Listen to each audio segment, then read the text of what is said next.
Allez, on est parti pour l'épisode 18 de ce challenge que je me suis lancé en mode what the fuck à l'aube de mes 30 ans. Et justement, hier j'ai eu 30 ans et aujourd'hui j'ai envie de te partager un petit peu plus 10 principes d'enseignement à te partager après 30 ans de vie. Et j'ai envie de te dire que ça a vraiment été quelque chose que j'ai pas forcément réfléchi, donc ça va pas être non plus des trucs de fifou avec une syntaxe exceptionnelle. C'est juste des principes que j'avais en tête et qui sont venus de manière totalement fluide de mon côté. Donc pas de jugement, écoute juste et autorise-toi pleinement à te dire ok, ça il faut que je l'applique, ça je l'applique déjà, ou ça je suis pas d'accord, c'est ok aussi, ça me va. On est parti.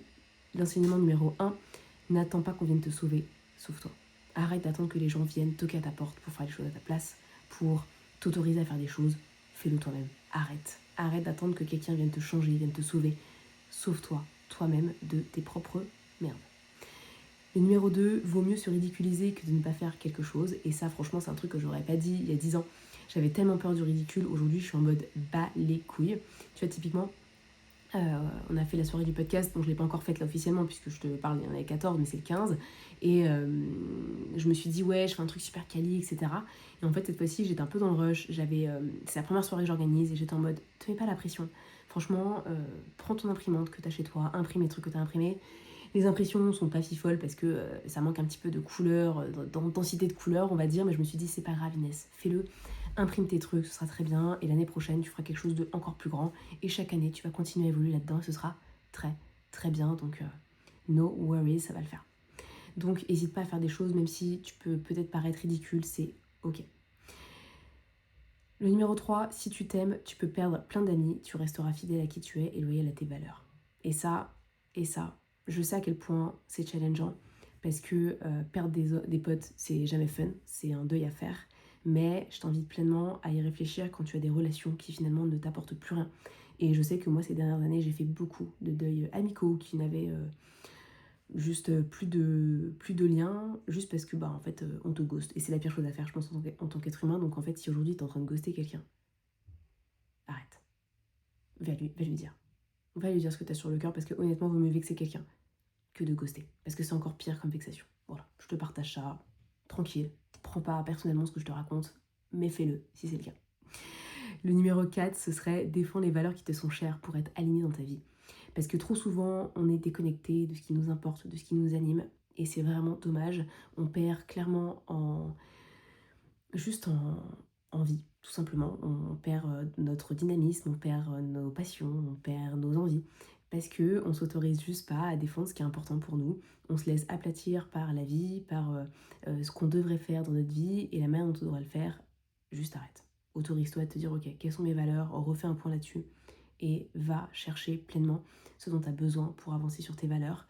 Ça, c'est un sujet que j'adore travailler avec mes clientes, donc n'hésite pas si tu veux qu'on le fasse ensemble. Ce sera avec grand plaisir de pouvoir t'accompagner sur le sujet. Le principe numéro 5, ne t'excuse pas d'exister et de prendre ta place. Alors là, ça, mais s'il te plaît, mets-le quelque part, encadre-le, fais-le pour de vrai. Arrête de t'excuser. Oh, pardon, t'es rangé, machin, tais-toi. Arrête de le dire.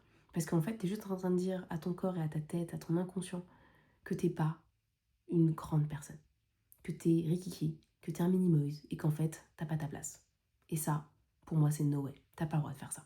Donc autorise-toi pleinement à prendre ta place, à exister sans devoir t'excuser d'être là. Le principe numéro 6, t'as le droit de te plaindre et de râler, mais passe plus de temps à trouver des solutions. Ça, c'est un truc, le jour où j'ai commencé à arrêter de ruminer, ça m'a pris pas mal de temps, pas mal d'années à changer cette habitude. Mais je râle tout le temps, je me plains aussi, t'inquiète pas, tu peux demander à tous mes potes. Oui, je râle, je me plains, mais par contre, je trouve des solutions à mes problèmes.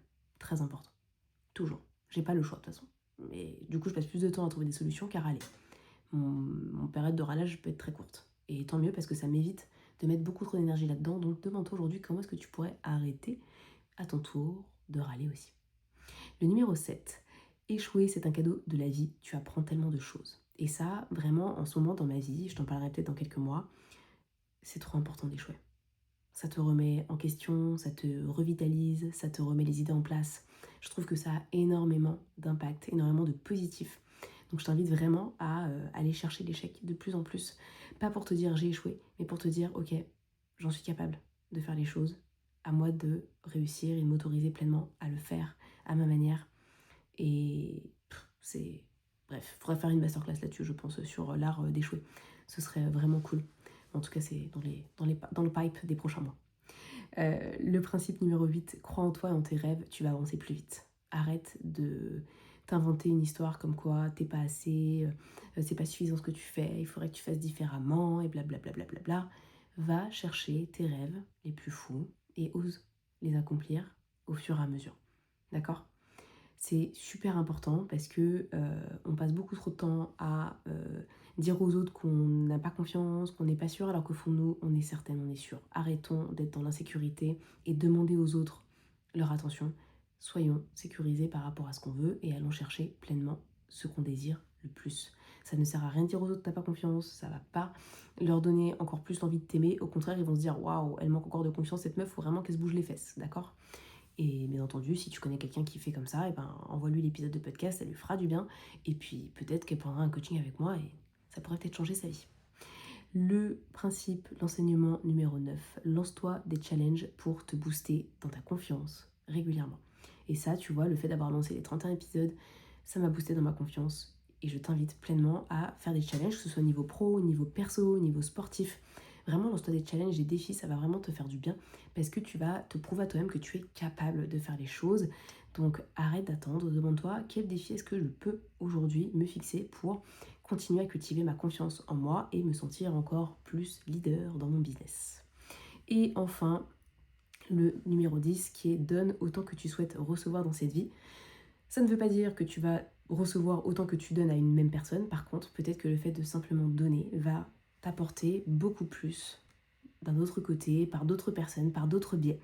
Et c'est super important, je ne m'attendais pas du tout à une époque à ça, mais aujourd'hui je me rends compte à quel point plus je donne aux gens sans avoir quoi que ce soit d'envie en retour ou quoi que ce soit, ça m'apporte tellement, tellement de choses, que ce soit de la parole, que ce soit des compliments, que ce soit des retours, que ce soit des cadeaux, que ce soit des opportunités, que ce soit même de l'argent, bref. Il y a plein d'opportunités à se faire et c'est important que tu prennes le temps de réfléchir à qu'est-ce que tu peux donner aujourd'hui que tu ne t'autorises pas encore à faire parce que tu as peur que ce soit trop. Et tu verras que peut-être ça va te permettre de recevoir encore plus, rien que pour toi. Bref, c'est un épisode rapide, efficace, j'espère que ça t'a plu. Dis-moi quel enseignement tu vas mettre en place ou dis-moi juste simplement qu'est-ce que tu vas pouvoir mettre en place par la suite par rapport à ce que toi tu es en train de vivre, expérimenter. Je serais très contente de le savoir. Tu peux me contacter sur l'Instagram du podcast, Impulse ton leadership podcast. Je serais contente d'avoir tes nouvelles. Et puis moi, je te dis à demain pour un nouvel épisode. Prends bien soin de toi. Ciao.